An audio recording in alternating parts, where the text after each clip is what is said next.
All right. We are live. Welcome in, everybody. This is episode 1. It's supposed to be 160. It didn't change on Steam, but it should have changed on YouTube, or SteamYard. 160 of Kalibrated with Scott. Welcome in. I am, of course, your host, Scott. We have quite a bit to talk about, and for that conversation, we have the one, the only, Brian Berletic. Brian, how are you doing today? I'm doing well. Thank you for having me back again. Thank you, everyone who is tuning in or watching this after the stream is live. Yeah, you just got done with Danny, right? Over on Danny his page. Haifeng. Yes, check that out. We covered a lot of ground in that interview. So Brian's going to spend the next hour repeating what he just talked about, but we very much appreciate him being in here. Make sure you go check out Danny's channel as well, where Brian was just a guest on there. All right, without further ado, I think we can just hop right in, Brian. We have quite a bit to talk about today. First off, everything going on with Iran. We have to cover all of that. I think the last time we talked, Israel had started something, or had they not? Maybe, but it didn't matter because we told everyone this was exactly what was going to happen. The U.S. was going to use negotiations as cover for Israel to attack, and then the U.S. would wade in. And the only reason we know that is because they wrote it down on a piece of paper 16 years ago and told everybody. It's been publicly available ever since, and I've been shouting from a mountaintop for years of my life now. And a lot of people still didn't get it. A lot of people right now, Scott, still don't get it. No, that's okay. We'll keep trying.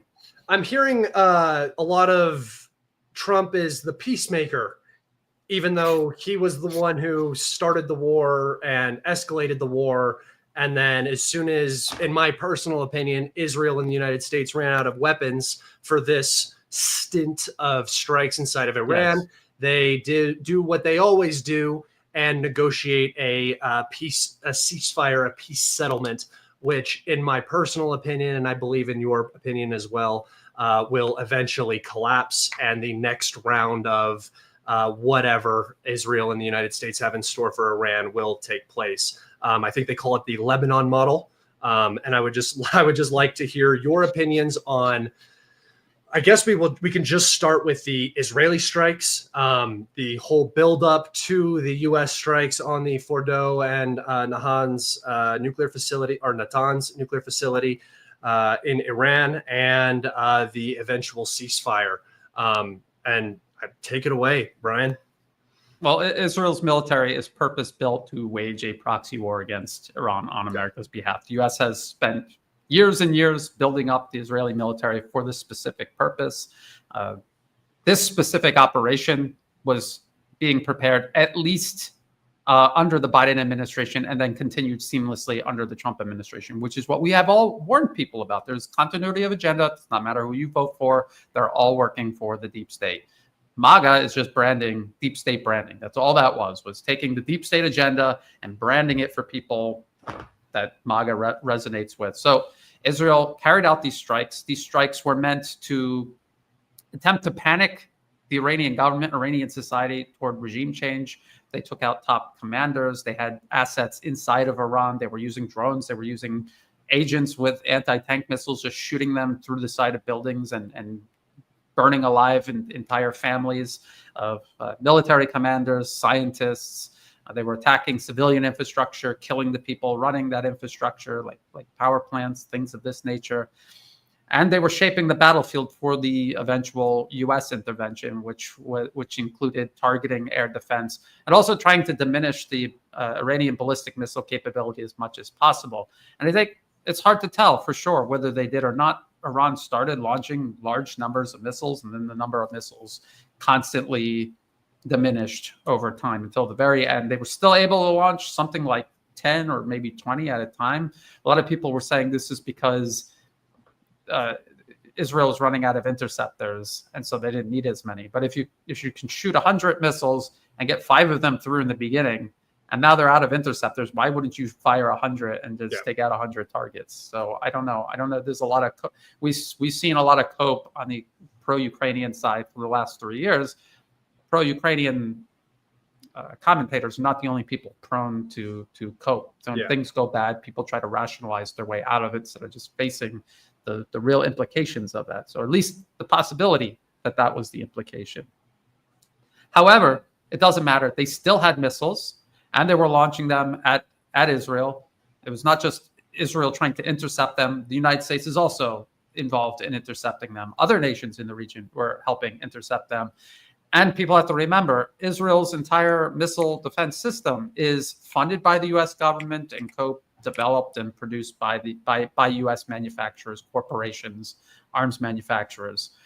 So we have talked about this for like 3 years, Scott. We've been talking about in Ukraine, the shortage of air defense systems. The West simply, their for-profit arms industry is incapable of creating the number of weapons actually needed to win all the wars. The arms industry and all the other corporate monopolies want to fight and win around the globe. There was a shortage even before the war began in Ukraine. This was because the U.S. was waging a proxy war against Yemen through Saudi Arabia. Yemen was firing missiles and drones at targets in Saudi Arabia. They were using the Patriot missile system to intercept them because that's one of the only systems that can intercept ballistic missiles, that and THAAD.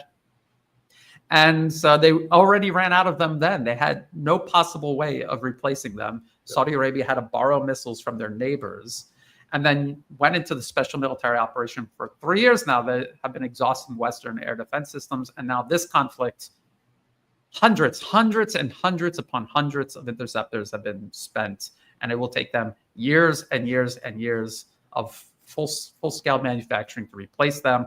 And now they're in a position where, because people myopically focus on Israel and this conflict, they think U.S. is fighting Iran for Israel, even though Israel was the one eating ballistic missiles for two weeks.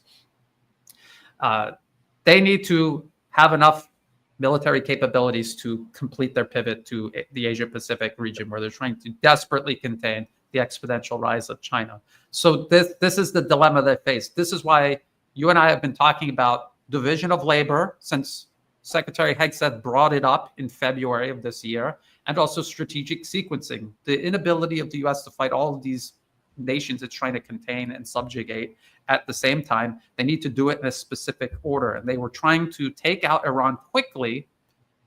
And now they're going to have to try to do it efficiently, if not quickly, because ultimately they're pivoting towards China. They have said this. That is what they have publicly said they are doing.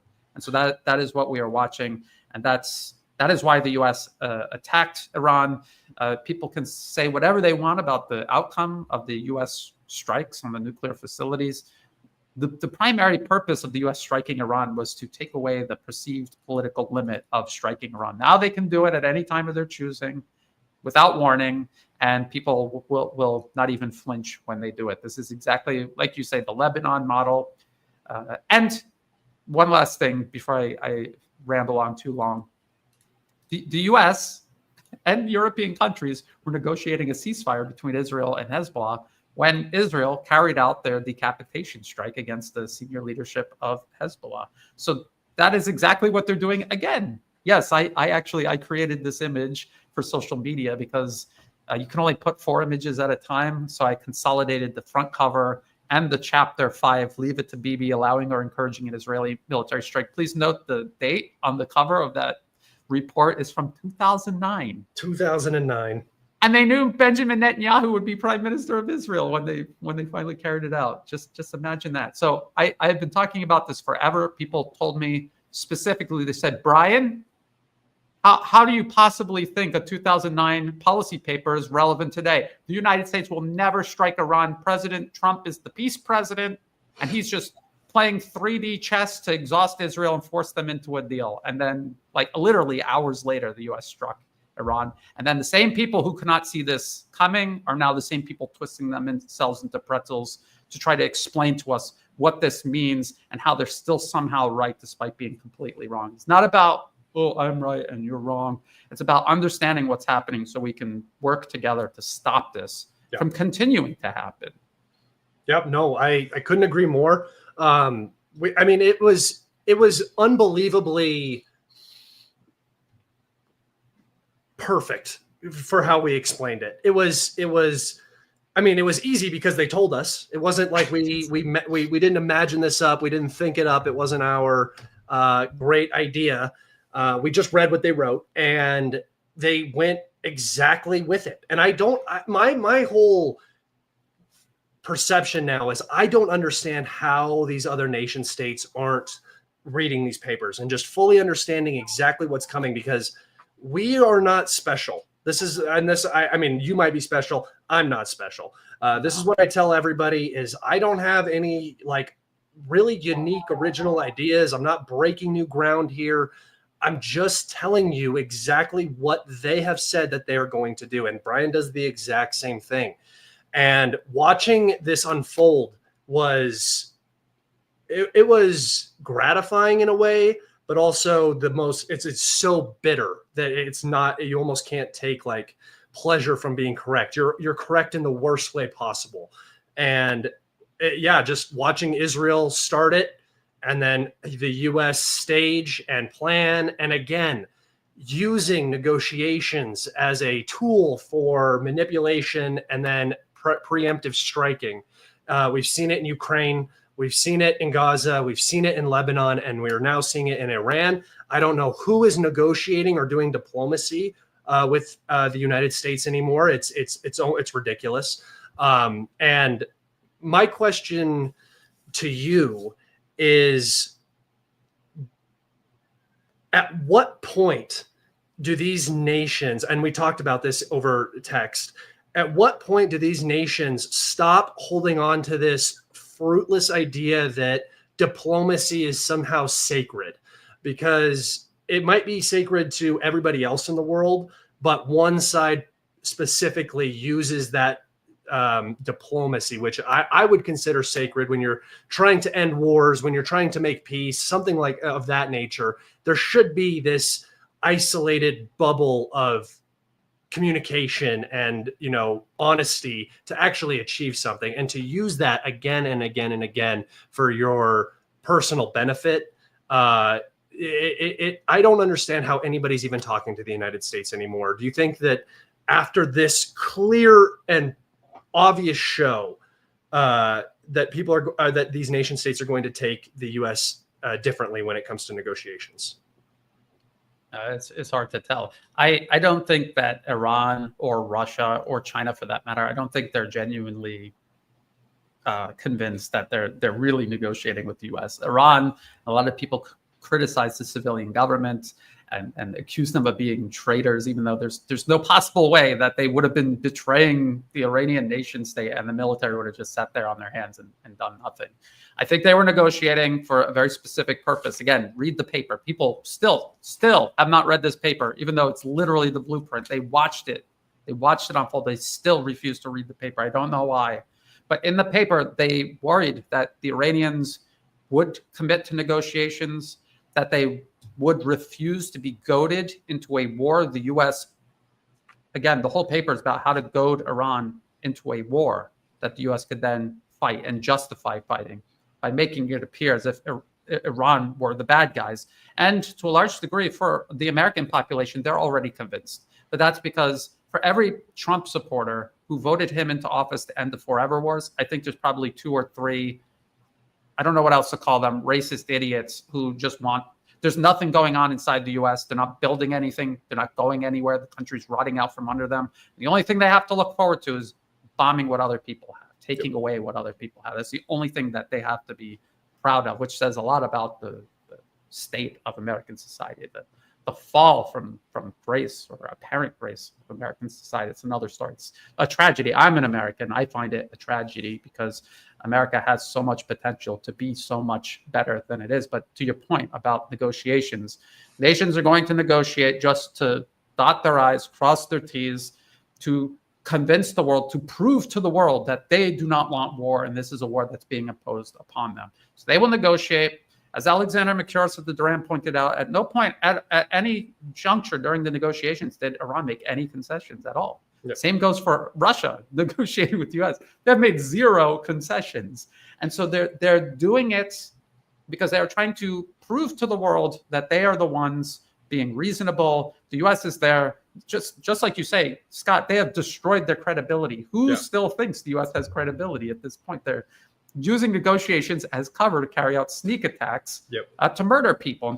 And you could say whatever you want about Iran's nuclear program, how maybe they're not meeting their commitments under the non-proliferation treaty. You could say that, but it does not justify the U.S. also breaking the most egregious of international laws by launching a war of aggression against another nation without any justification, without any ability to say Iran did not pose an immediate threat to the U.S. or anyone for that matter. They had these ballistic missiles all along, and they only ever use them when Israel attacks first. Even when they do use them, they use them in a very measured, calculated way. The strike on the airbase in Qatar, one of the last missile strikes Iran carried out in response to unprovoked U.S. strikes on Iran's civilian nuclear. Yes, exactly. Like, wasn't even proportional. The Iranians fell so far short of proportional. But you could argue, and again, people complained about that because they want to feel emotionally satisfied. They're not thinking strategically, not thinking 10 steps and 10 years ahead, like the leaders of nation states must think. What they did was if the U.S. and Israel removed perceived limits to striking at Iran anytime they want to, Iran just removed its own limits from striking at nations hosting U.S. military facilities, being used to strike at Iran and other nations in the region. So it was a very calculated and necessary escalation. They're doing it very carefully.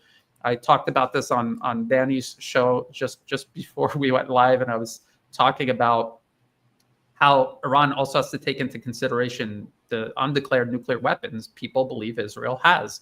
And if they were to push Israel into a corner and threaten its self-preservation, they could even if they didn't, they could still make a case for using nuclear weapons against Iran. So these were all part of the calculations, and people need to think about these things before just complaining because they just want to see Israel erased off the map. That's not a strategy. That is a manifestation of your emotional state of mind. And when we're talking about geopolitics, emotions are the last thing that should be entered into the equation. Not only that, but I saw this so much when, we saw Israelis dying to these missile strikes. I see these people cheering, and I'm looking at it, and I'm like, I know that these people are, you consider them evil, whatever, genocidal, whatever you want to call them. Your whole position should be the moral high ground. Your whole position should be, we are better than them. We are not going to do what they do, because when I said this a lot on Twitter, and I made a post that was basically, there's no difference between an Israeli baby and a Palestinian baby and an Iranian baby and an American baby. They're all just innocent. They're just innocent. And so when you're laughing about some poor woman who didn't decide where she was born, getting killed, lose her home. Losing her home, burning, whatever, who didn't vote for Benjamin Netanyahu, who didn't want to go into Palestine, it would be like laughing at my death. When, not saying that everybody is as anti-government, they might be fully supportive of the government. I'm not saying that, but you just don't know. And to say, like, if somebody laughed at me dying because they hate America, it's like, how does that benefit your position at all? You want those people to be on your side. You don't want to become the bloodthirsty evil that you hate, you despise. I that got me a little upset as well. No. This is a really important point. The concept of multipolarism is to create a better system than exists right now, which is a system that is controlled by one circle of concentrated special interests, and they have built their power and their wealth on the death and destruction of nations all around the globe, spanning generations. And we're trying to build something different. We're trying to build something better. And so, exactly as you say, Iran had every right to defend itself, had every right to launch those missiles. It was an absolute necessity. It was something they couldn't avoid doing, something they tried to avoid doing, but were left no choice. And it had to be done. But when those missiles are flying, when they strike their targets, when there are real consequences on the ground, you have to be human about it. You have to be moral about it. You have to understand this is self-defense, and taking some sort of pleasure or satisfaction in this, or the idea of comeuppance, just like you say, the people being born in Israel are being completely brainwashed, does not absolve them when they carry out crimes. They're still responsible, and they still need to be held accountable. But to indulge in collective punishment or satisfaction in a sense of collective punishment is as bad as what they have been doing to Palestine all of this time. So as everyone's mother probably should have taught them, two wrongs don't make a right. And if you are in the right, you have to prove it by being right and doing right. And it doesn't prevent you from defending yourself. It doesn't prevent you from, if necessary, completely destroying your enemy. But to take pleasure in it, you just become those Israelis sitting in their lawn chairs, cheering on, laughing, and taking pleasure in the bombing and death of all of their neighbors and the people living under Israeli occupation. So it's a really important point. And if we're not going to be better than the people we're opposed to, then what's the point of fighting in the first place? Just so that your side wins, and then you still have so people. This is one of the most ridiculous arguments about Palestine I've ever heard. It's good for you. You're not going to win anyone over. So even if you're just thinking of strategically the smartest way to win and help Palestinians, the most strategic, even if you love watching Israelis die, no matter who they are, babies, even if you're a sick person and that satisfies you, strategically it would benefit you from pretending it didn't. But this is what empire always counts on. It counts on people's emotions, taking the driver's seat, and dividing, distracting, and miring people. Anybody who disagrees with you is emotional, and I'm rational. Well, it's true. We're not talking about anybody specifically. We're talking about general assumptions made about things, and I bet you, Zach, that you are one of those people. Is it immediately saying it's about emotions? It literally is. I mean, what else could it be about? It literally is about emotion. If you are emotionally upset about something and you want something to happen and it goes against strategic interests or tactical interests or whatever, that is emotional thinking that is disrupting your logical process. And that will only serve to get you in trouble in most cases. And Scott, I often recommend, because being emotional is just a human thing, and it takes extra effort. I'm emotional. When I saw the U.S. striking Iran, I was so mad. I literally had to go for a walk. I had to get out of my house and just go for a walk because I was emotional, and I was like, I can't think about this in this way because I'm going to tweet something stupid or I'm going to say some stupid shit on a live stream.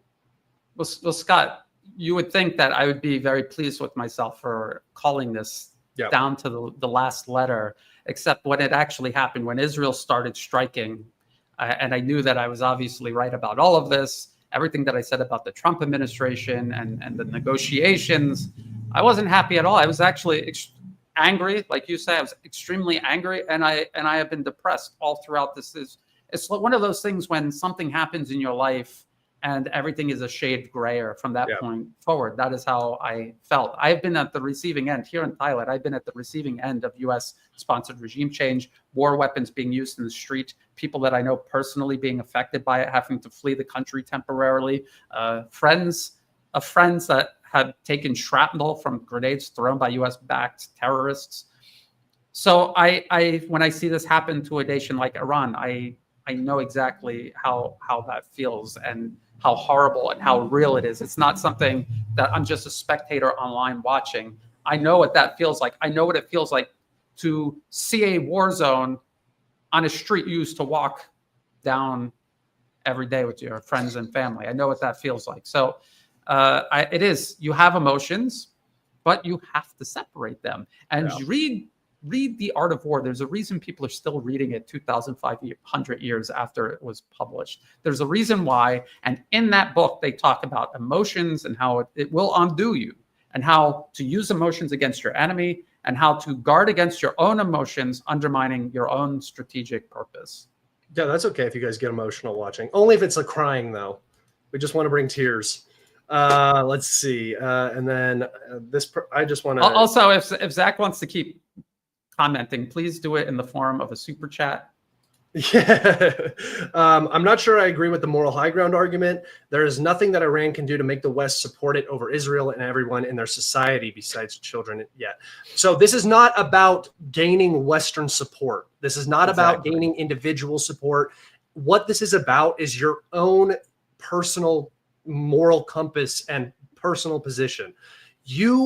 If you want to do proper analysis of anything, this is something that I've learned. You just have to cut emotion. You have to think in the worst possible way about not only your own position, but everything around you. You have to put yourself in a completely unbiased situation to say, what is going to happen if I do this? What are the ramifications if I do that? Not, I want to do this, so I'm going to do it, and I don't care about what happens. That's the emotional thing to do. That's charging up the hill and against an enemy that has the high ground and just getting slaughtered because you're so mad, right? Instead of doing a smart maneuver and winning the battle or winning the war, right? And this is what I said about Iran.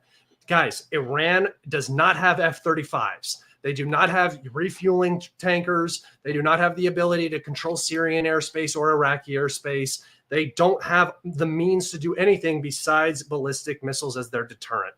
That's their entire military premise. And I got a lot of flack for saying that missile launchers were being suppressed. They were. There are enemy drones flying overhead, striking your missile launchers. They know where they come out of the tunnels, right? So it's not an emotional thing to say something bad about the side you support or whatever.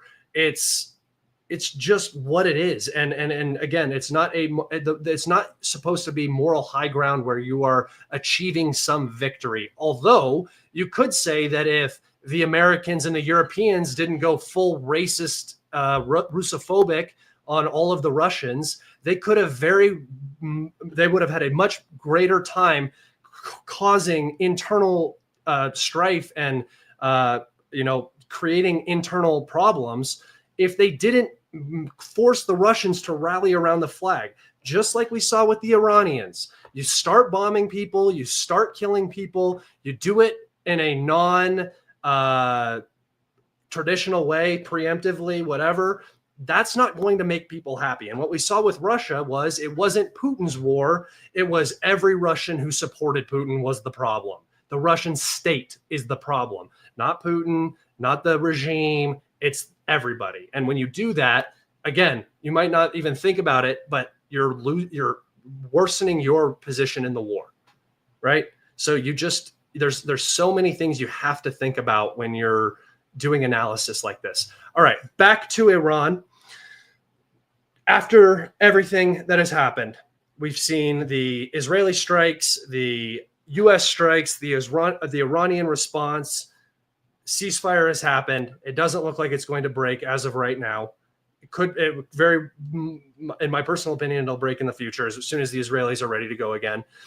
What does Iran do now? What is Iran's path going forward? And this is why I titled this episode The Iranian Dilemma, is you are now in a position where the U.S. has set a precedent. The U.S. has crossed a line. There is no reason for Iran to not pursue that super evil device that both the Israelis and the Americans have used, by the way. The Americans have used, the Israelis possess.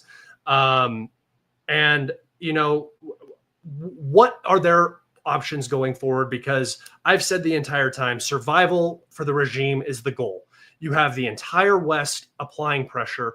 All you're trying to do is make it out of it in one piece. And this is part of the non-escalatory strikes, not destroying all of Israel with ballistic missiles. Not that they had the capabilities, but if they did, not doing that. What is the Iranian path forward? So a lot of really good points. And these are things that we were saying all along, that for Iran, winning would be just surviving, because the goal of this is regime change. It has always been. It's not a coincidence that they were on a list of nations the U.S. sought to overthrow and render failed states, not even create proxy states, just destroy them and leave them destroyed. Because the point of that, the point of 7 nations in 5 years was not because these nations specifically posed a threat to the U.S. They did not. It was because they were They were allies of the Soviet Union. They were perceived as potential allies for a resurging Russia and a rising China. So they were eliminating them. That was what they were doing. And they didn't care whether they were on their side but as long as they were destroyed and failed states, that would satisfy them. So this is what Iran is fighting against. They're fighting a very difficult battle because the enemy only wants to burn everything down, and your goal is to survive. And so that's what they're basing everything off of. This is why they're negotiating with the West, even though they know it's pointless. If it could even just buy time, as time goes by, time is on their side. Time is on the multipolar world's side. And we could see that. We could see the U.S. and Scott, we talked about this probably for years now. The West is in a rush. The window of opportunity to reassert Western primacy over the planet is closing.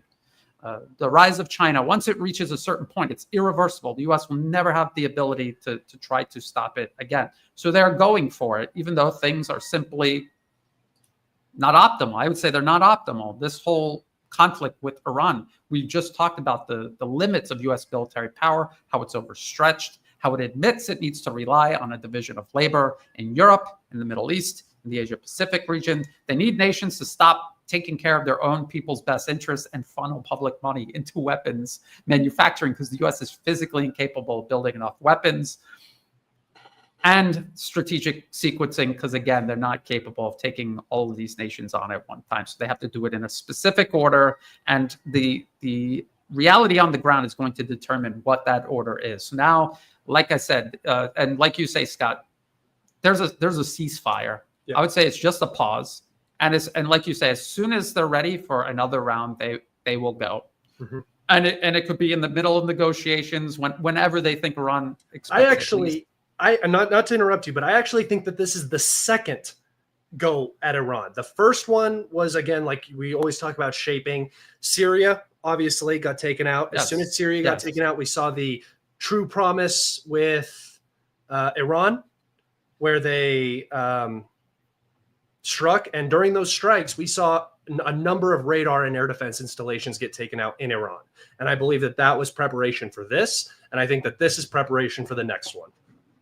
Exactly. So it's incremental. It's just like what they had done to Syria. Mm-hmm. And as a matter of fact, if you go back to Desert Storm in the 1990s, that was a huge military operation the U.S. used to basically destroy what on paper the fourth largest army in the world, the Iraqi army, but obviously capability-wise, nothing even remotely close to the fourth strongest military.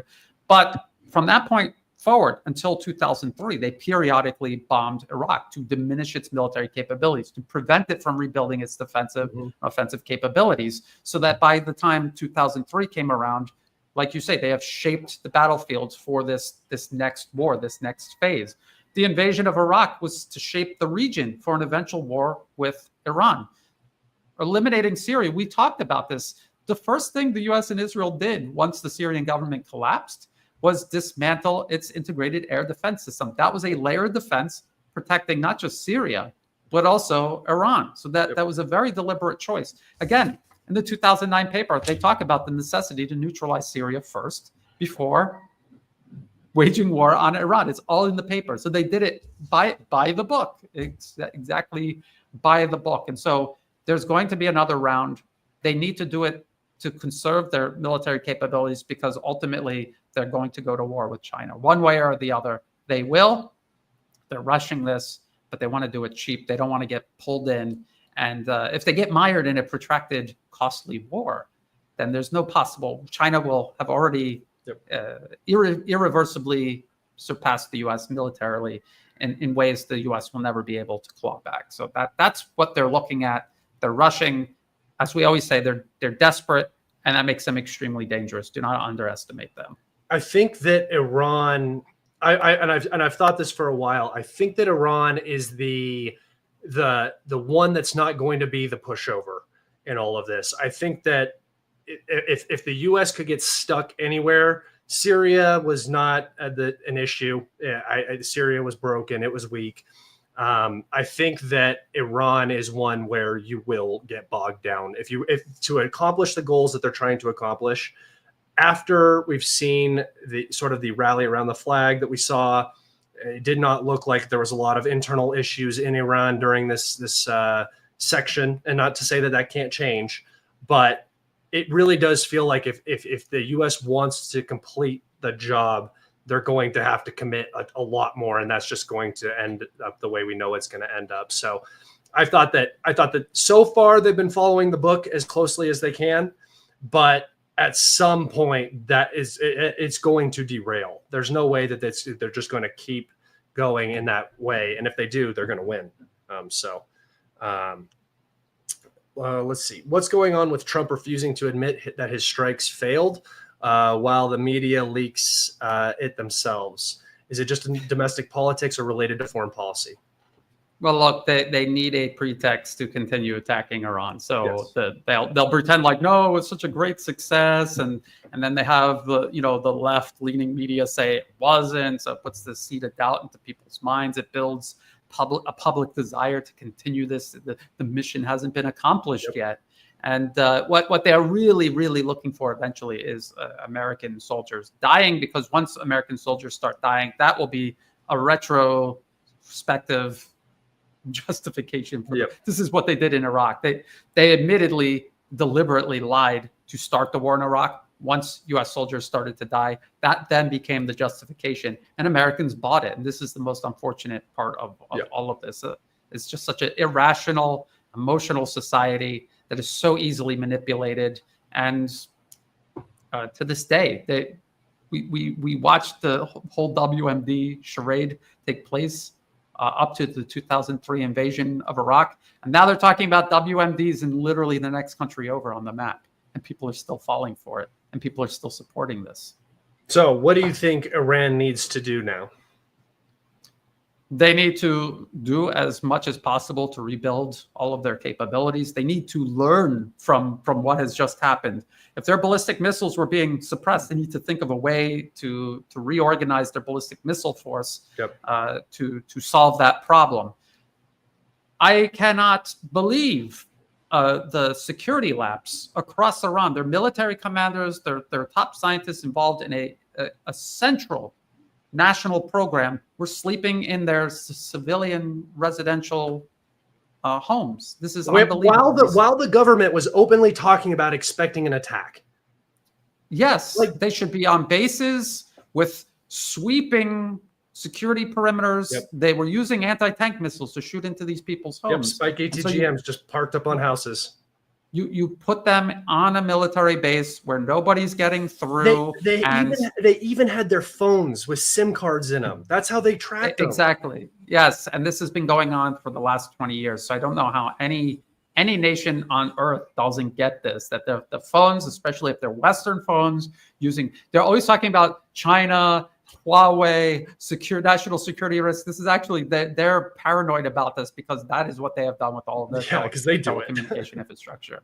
And we know this because it was leaks. Edward Snowden is hiding in Russia because he exposed this crime that the U.S. has been committing against its own population and the population of the entire world, anyone using Western telecom technology. People have their iPhones. They're very proud of it. It's a status symbol. It's a tracking device. And so that's a huge security lapse. They need to fix that. It is. So ballistic missiles, security lapse, rebuild their air defense, but that's going to take time. That's not something you just put back together again. I think they need to, and they've said they're going to leave the IAEA, and they're probably going to go and follow the North Korea path. But people have to remember, and KJ No in a recent interview with Jamal Thomas was talking about this, and I absolutely agree with him. North Korea, its path to obtaining a nuclear deterrent spanned many, many years. It was a very difficult journey. And before they had a nuclear deterrent, they had a very significant conventional military deterrent. And he was talking about missiles.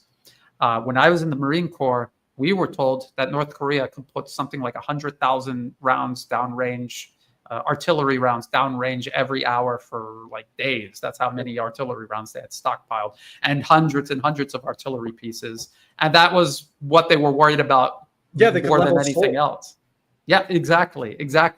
And so this is what Iran needs to do. And this is what the U.S. is trying to stop from taking place. It's not that Iran is going to use these capabilities. It's that once they possess these capabilities, it'll be the U.S. no longer capable of wars of aggression with absolute impunity, as it has been doing for decades in the region. Nuclear That's deterrent. their fear. Yeah, exactly. Yeah. Yep. I would go and ask the North Koreans is what I would do. That's if I were the Iranians, I would just go and ask and be like, hey, give us one of these so we just don't get attacked.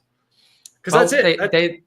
Yeah. I mean, look, if they detonated a nuclear weapon, but they did not have these warheads on missiles ready to go, I think the US and Israel would attack again. So they need to have the whole demonstratable, the whole set of actual tools needed for a functioning nuclear deterrent. And that's why I was saying go to Pakistan or North Korea, because they have the deliverable versions of these weapons. So, yes. Yep. Personally, I don't believe that Trump did the entire thing as a plan. He seems pretty confident he took out all of the enrichment. The media won't buy it. Well, President Trump is in charge of nothing. He makes no decisions. He thinks the S in BRICS is Spain. So that's all you need to know, really, isn't it? He ignored his own intelligence agencies, listened to Bibi, if you believe that. And then the intelligence agency, Tulsi Gabbard, came out and said, no, actually, that's wrong. I actually support bombing Iran because they're this close to a nuke, even though she's testified 3 times this year under oath in front of Congress that that's not what is happening. Yes, so exactly. Yeah, just stop listening to him. Just stop listening to him. Exactly. People that are trying to discern geopolitical developments by deciphering the hot air coming out of President Trump's mouth. Yep. It obviously isn't a sound he openly admitted that he lied during negotiations to provide this strike opportunity for Israel. He bragged about it. So whatever he says, you should just assume the opposite. And then if the opposite doesn't happen, assume that he's lying anyway, because that's probably what's happening. Like, I don't know why people try to listen to this or like decipher. He literally said unconditional surrender about Iran. And then 2 days later, we have a ceasefire. It's... You know, I get people going out on a limb to go support President Trump. I get it. I get why people did that. Yeah, no, I get it too. But look, Washington, the American people do not owe loyalty to Washington. The people in Washington are supposed to work for the American people. So if you voted them into office to do something and they're doing the opposite, you hold them accountable. You don't need to make excuses for them. You don't need to defend them. You confront them, you hold them accountable, or they're going to walk all over you forever. And Americans are supposed to be this independent, individualist society, and yet they're at the feet of Trump like he's some sort of deity or something, and nothing he says or does is wrong, even when he's doing the exact opposite of what he told you he was going to do. That got him into office in the first place. I think it's the simplest position to be anti-interventionalist. Yes. And then to watch him intervene multiple times in his first couple months of being in office. Not even half a year, yes. Supporting genocide in Gaza, supporting the war in Ukraine, striking Yemen, striking Iran. Within the first 6 months, he said Obama would have been an idiot for striking Iran. He said Obama and Biden were both idiots for striking the Houthis in Yemen. And he's done all of it. He's done all of it without fail. And this is a classic trap to fall into. I've read The Path to Persia, but I don't think they have the political capital to justify an Iraq-style invasion. I think the U.S. public is apathetic. If anything, Iran seems like a trap for the U.S. True. However, wait until a 9/11 happens, and then you have all the justification you need for whatever you need. You'll get people riled up. All it takes is one little thing blown way out of proportion. Not that 9/11 was blown way out of proportion, but any sort of false flag, any sort of event you can use as a casus belli. And then, honestly, do you even need the political capital? Because he just went and struck Iran, and everybody's still cheering for him. Exactly. That is it exactly. It is a cult of personality, and people are going to follow him off the cliff, and that's exactly where the United States is going, off of a cliff. It's ridiculous. Small question. What do you expect Americans to do about it? Have you read the Red Elite Theory? Public opinion doesn't matter. Vote with your money. A ballot doesn't do much. Yes, I tend to agree. That's what I say all the time. I say that all the time. The people running U.S. foreign policy are the corporations funding the think tanks. The think tanks and these policy papers represent a consensus among these special interests. The policy papers are turned into bills and policies by teams of lawyers that bring them to Washington and also Europe with teams of lobbyists. And that is how your foreign policy and your domestic policy is developed. And if you want to undermine this agenda, you stop giving your money to the corporations that are ultimately funding the production of these policies on these policy papers. Yeah, well, that's the thing. When I say this, people roll their eyes and they say, Brian, that's ridiculous, or they're like dogmatic Marxists, and Karl Marx wrote something about boycotts 100 years ago, so they're automatically against boycotts, but then they'll stop following and supporting me to boycott me for suggesting it. But that is what multipolarism already is. It's already millions and millions of people all around the world paying into alternatives to Western corporate financier monopolies, and that is what is making the biggest, and I would say only difference in this struggle and this attempt to balance global power among nations rather than the U.S. hovering above all nations. That's what multipolarism is. When you buy a Huawei and you're not giving your money to Apple and you're using their ecosystem of software instead of Google, and you're using social media applications indigenous to the country you're in, not Meta, not X, not whatever else is out there, then you're helping pay into multipolarism, and you're helping undermine unipolarism. It's as simple as that. There are things that nation states need to do that we cannot do, but the thing that we can do is decide which system we're investing in. Yeah, it's it almost is like you need extremist views to cause change, because all you're really getting into, not saying that that's extremist boycotting, but all you have is the illusion, and if you're happy with that illusion and you can be blissfully ignorant in it, then you're most Americans, because your vote doesn't matter. You're voting I literally just said you cannot vote. I just literally said you cannot vote your way out of the problem. People are saying I'm telling people they can vote their way out of the problem. I don't know what else to say to these people. Y'all admit it's a bit frustrating to know I can't do it, nothing about it. Have you seen the income equality in the U.S.? Most people are struggling, let alone boycott. And by design. By design, if you're too busy fighting with each other and too busy fighting to make ends meet, you're not too busy to deal, or you're too busy to deal with the government.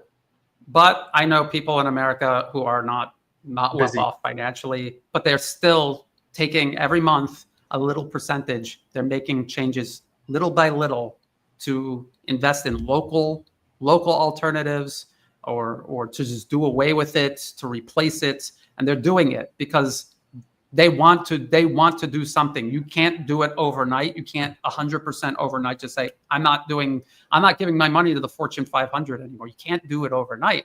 But if you could do a little percentage each month, that is better than nothing. And it all adds up.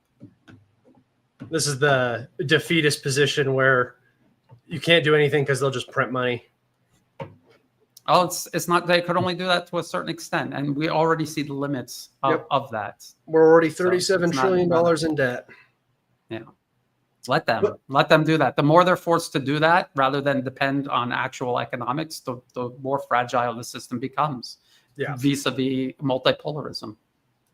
Yeah. All right. I wanted to just shortly touch on Ukraine. It's been kind of slow. Obviously, Iran is taking up a majority of the air in the room. But we just saw, and this kind of goes along with exactly what we've been talking about it feels like every time we come on here, we have the same conversation. It's just a little bit more correct, proven correct each time.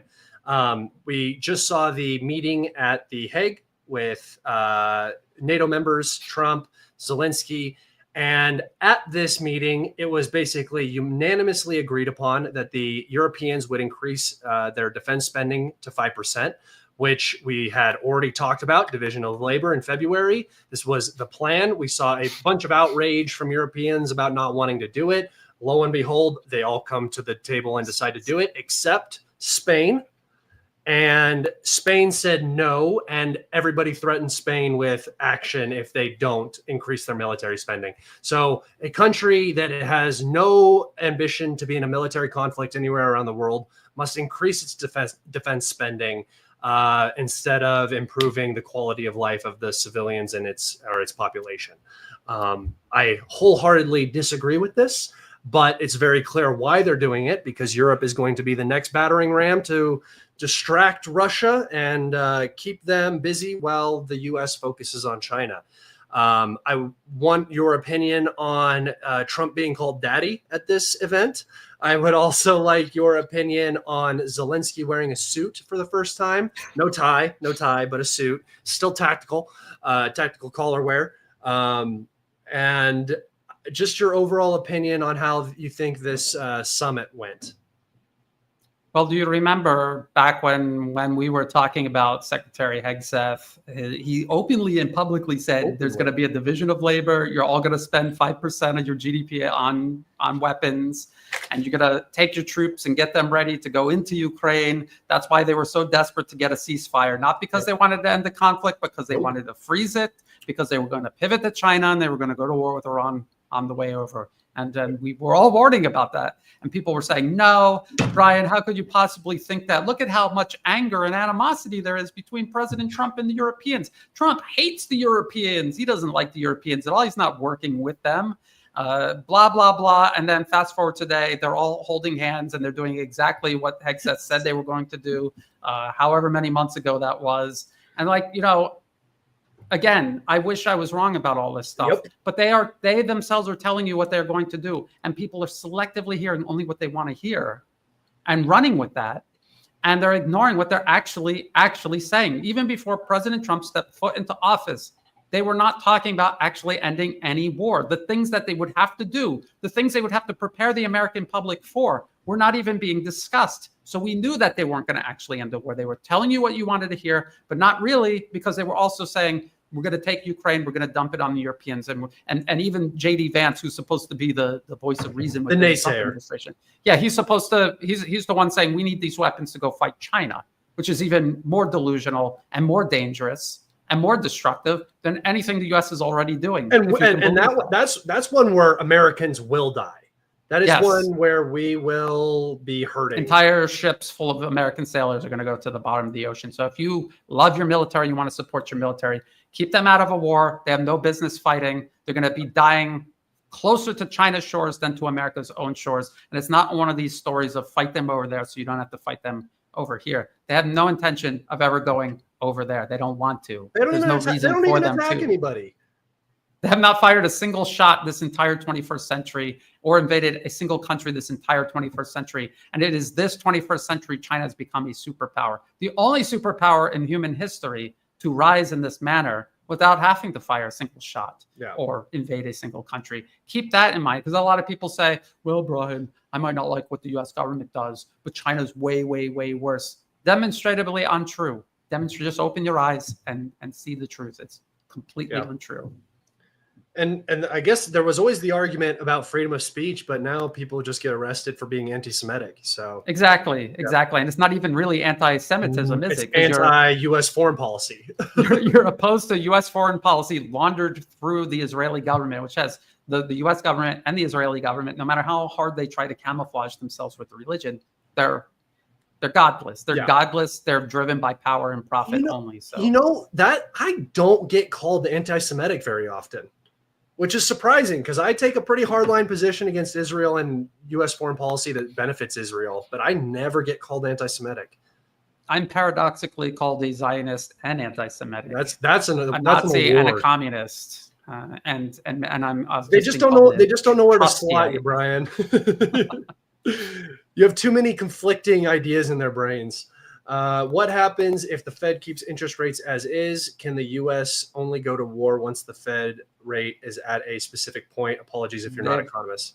I'm not an economist. They've been constantly at war, like every single day since I can remember. I cannot remember a time the U.S. has not been at war. So I don't think that's not a limit on war. Maybe you mean like a wider war? Yeah, we're occupying Syria and striking Iran as we speak and pushing arms into Ukraine. So no, I don't think that the Fed's rates have anything to do. I think they'll go to war whenever they feel like they can go to war.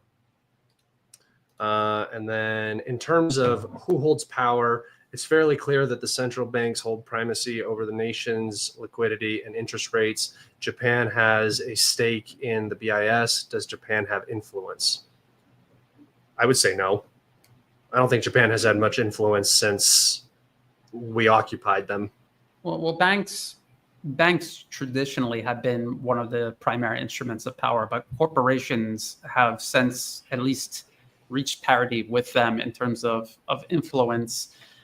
You could argue that, okay, like the banks are all invested in these corporations. If you look at the board of directors and the shareholders, it's those people. So they're not just banks, they're not just corporations. It's an oligarchy. It's a circle of special interests, many different parts. And again, they use the think tanks to reach a consensus and a common purpose and direction.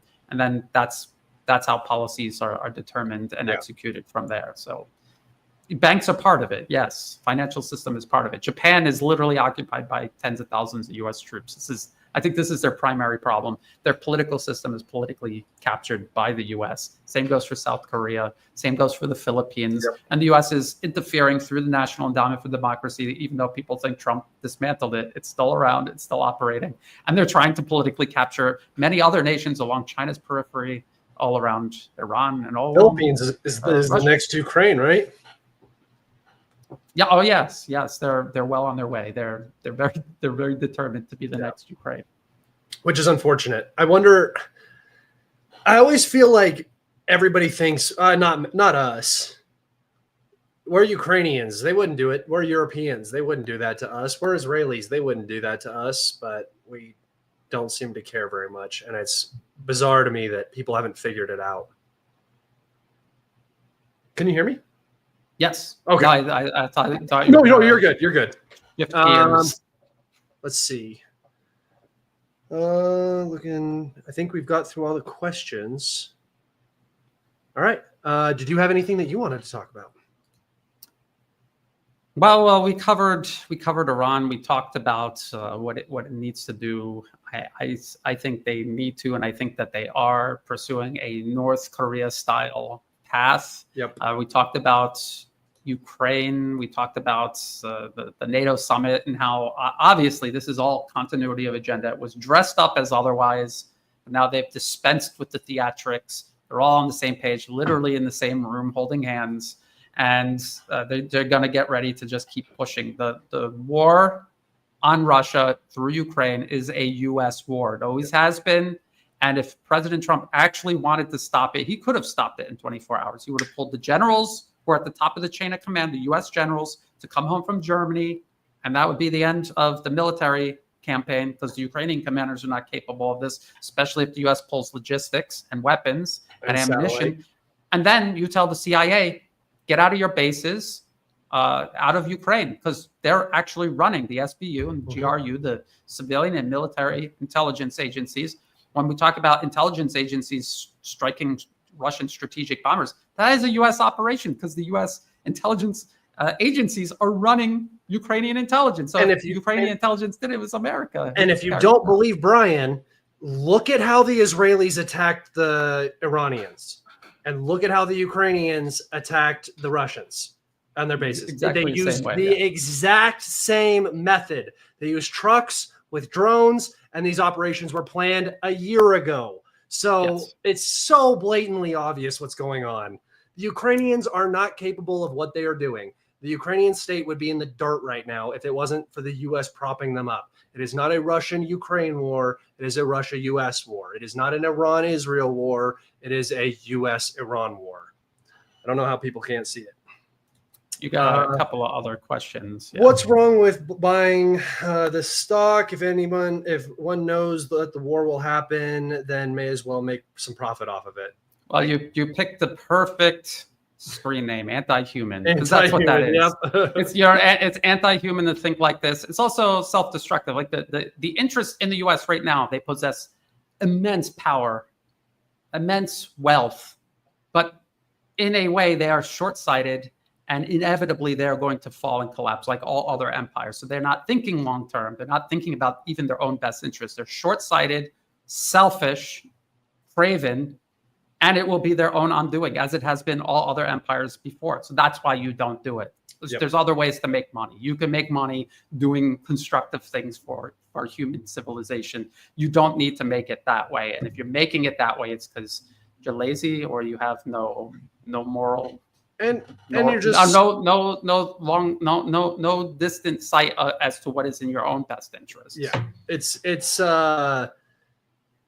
get rich now, suffer the consequences later sort of deal. Exactly. Like the more you support that style of foreign policy, the less amount of time you're going to get to enjoy that style of foreign policy and the benefits the shortcoming benefits that you receive from it.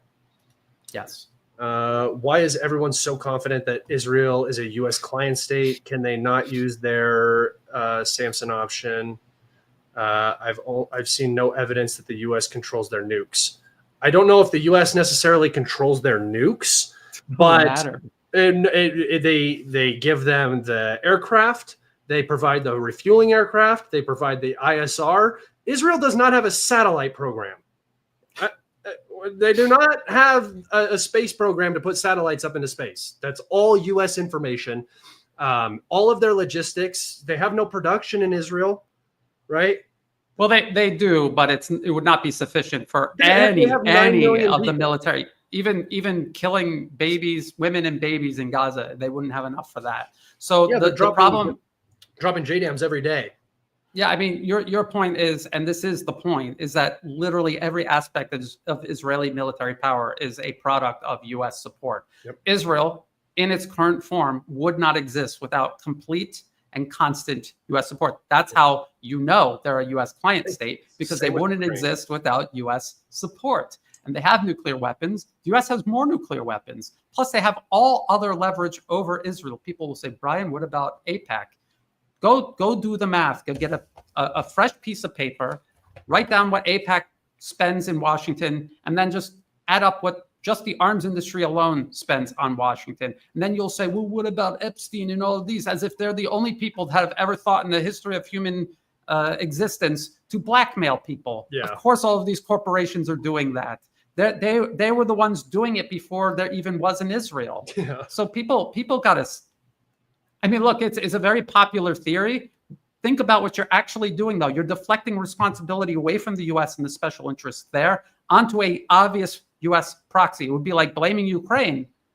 And it's not to say that the people in Ukraine involved in this, serving as an extension of U.S. power, and same goes for Israel, aren't accountable or guilty of what they're doing. They most certainly are. But you have to follow this problem back to its source, and the source is the United States. Yep. Special interests in the U.S. It began as a colony occupying other people's territory and eliminating the indigenous population. They were created out of genocide of indigenous people, and now they have Israel, that they created with the British Empire, the remnants of the British Empire, specifically to conduct the same process in the Middle East. So obvious, and I don't know why people can't see through it. Blatantly obvious. Yeah, no, it's the dog wag the tail versus tail wag the dog argument. And I don't get how people think Israel is in control of the United States when they are entirely funded and supplied by the United States. Just ask this question. If Israel stopped spending money on Congress, what would happen? If the U.S. stopped spending money on Israel, what would happen? And that goes to show you where the actual leverage is. As if there aren't multi-billion-dollar multinational corporations based in the U.S. perfectly capable of bribing, blackmailing everybody in Congress. I mean, just Exxon alone could give everyone in Congress $1 million every quarter, and still be making billions and billions of dollars every single year. I mean, just you gotta do a little bit more research. I'm glad that you know about AIPAC. Now go learn about all the other lobbying activity taking place and methods of influence taking place in and around Washington. And that doesn't mean that AIPAC doesn't have influence. That doesn't mean that people aren't being bribed by AIPAC. It just makes U.S. foreign policy easier if all of your politicians are on board, right? Yes. We want to go bomb Iran, and everybody goes, yay, because they're all getting paid. Yes. Why does that? Yes. What? It's not like AIPAC controls everything. It just makes it so much easier. Like, yeah, and Ukraine is doing the exact same thing, and they have used Ukraine and support for Ukraine to tar and feather people that weren't on board, to ruin their political career, to remove them from office.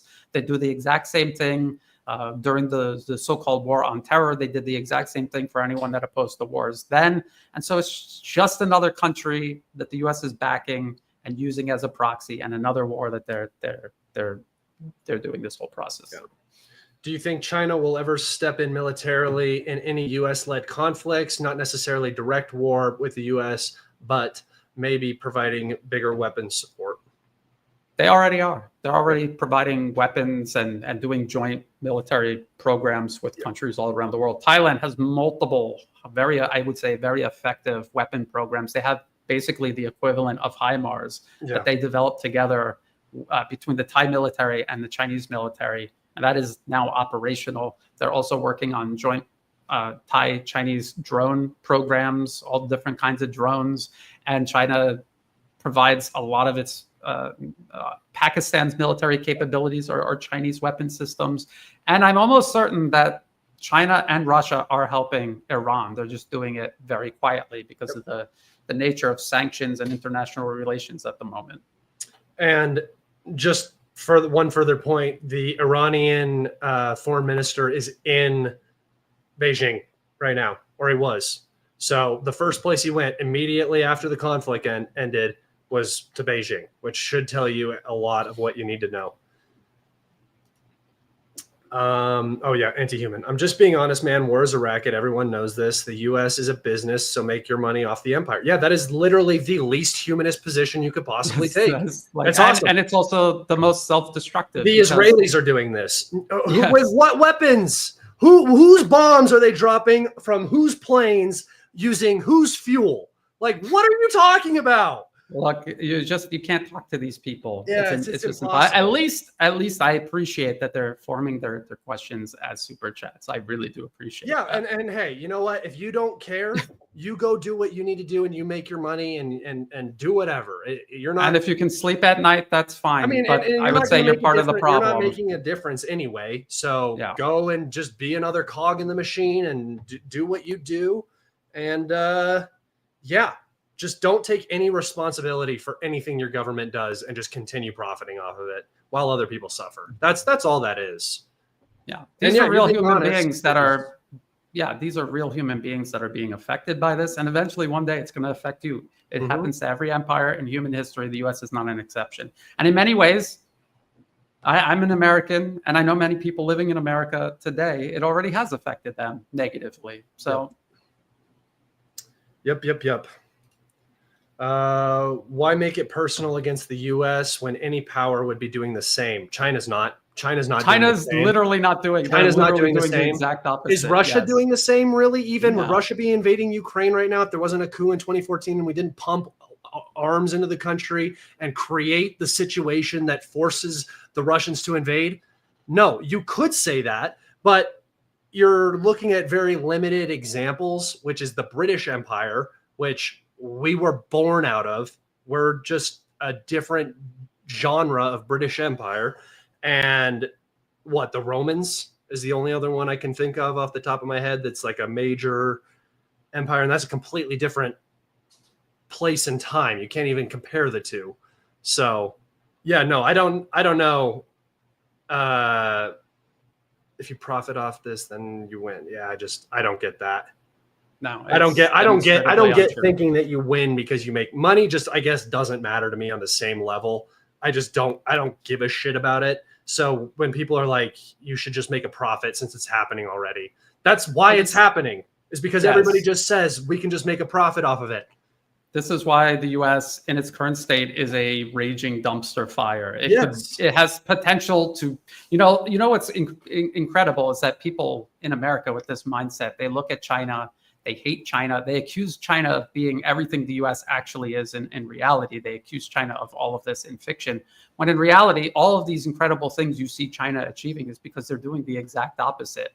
And the worst part is the United States could be doing the exact same thing. Could be. People in America could be living an unimaginably better lifestyle and enjoying social harmony, walking down safe streets, regardless of the ethnic diversity across American society. China has ethnic diversity. People refuse to see it because they're ignorant. They refuse to learn. They refuse to see with their minds rather than superficially with their eyes. They just see people that look Asian, so they're all the same, But if you live here in the region, they're distinctively different.